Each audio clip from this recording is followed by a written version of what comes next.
In the election of 1796, Jefferson ran for president but lost to John Adams, his old friend and now political rival. According to the rules at the time, the runner-up became vice president, a role Jefferson found frustrating as he often opposed Adams' policies.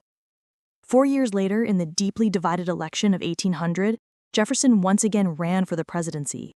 This time, he tied with his running mate Aaron Burr in electoral votes, throwing the decision to the House of Representatives. After a tense and bitter political battle, Jefferson emerged victorious. He called his victory the Revolution of 1800, as it marked the first peaceful transfer of power between rival political parties in U.S. history. Jefferson's presidency began in 1801 and lasted 2 terms until 1809. He came into office determined to reduce the power of the federal government. He cut military spending, reduced the national debt, and eliminated many taxes. He believed the country should remain a nation of small farmers, free from the corruption of big cities and strong centralized power. Yet, his vision of a small, decentralized government faced a major test in 1803 when he authorized the Louisiana Purchase.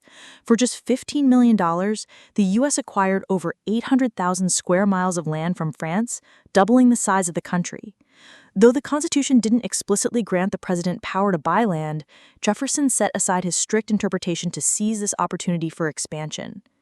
To explore the new territory, Jefferson commissioned Meriwether Lewis and William Clark to lead the famous expedition westward. The Lewis and Clark expedition, which lasted from 1804 to 1806, charted vast new landscapes, documented wildlife, and opened the door to westward migration. Jefferson's second term, however, was filled with challenges. Relations with Britain and France deteriorated, leading Jefferson to impose the Embargo Act of 1807, banning trade with all foreign nations. Intended to protect American interests and avoid war, the act instead damaged the U.S. economy, particularly in port cities, and was deeply unpopular. Despite these setbacks, Jefferson left office in 1809, keeping his promise not to seek a third term. He retired to Monticello, where he pursued his passions: architecture, science, farming, and education. In retirement, Jefferson undertook one of his proudest projects, founding the University of Virginia. He designed the campus, selected the curriculum, and even chose the books for its library. He believed education was essential to the survival of democracy, stating, "An educated citizenry is a vital requisite for our survival as free people." Jefferson's final years were marked by personal reflection and financial hardship. Years of poor investments, crop failures, and generous hospitality left him deeply in debt. Still, he found joy in writing letters, especially to his longtime friend and rival, John Adams. After years of political estrangement, the two men rekindled their friendship through heartfelt correspondence discussing philosophy, politics, and the American experiment they helped create. On July 4, 1826, the 50th anniversary of the Declaration of Independence, Thomas Jefferson passed away at Monticello. Remarkably, John Adams died the same day, just hours later. The two founding fathers, once divided, left the world united in legacy. Jefferson was 83 years old.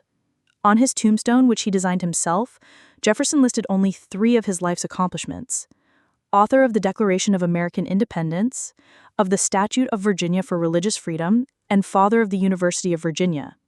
He did not mention his presidency.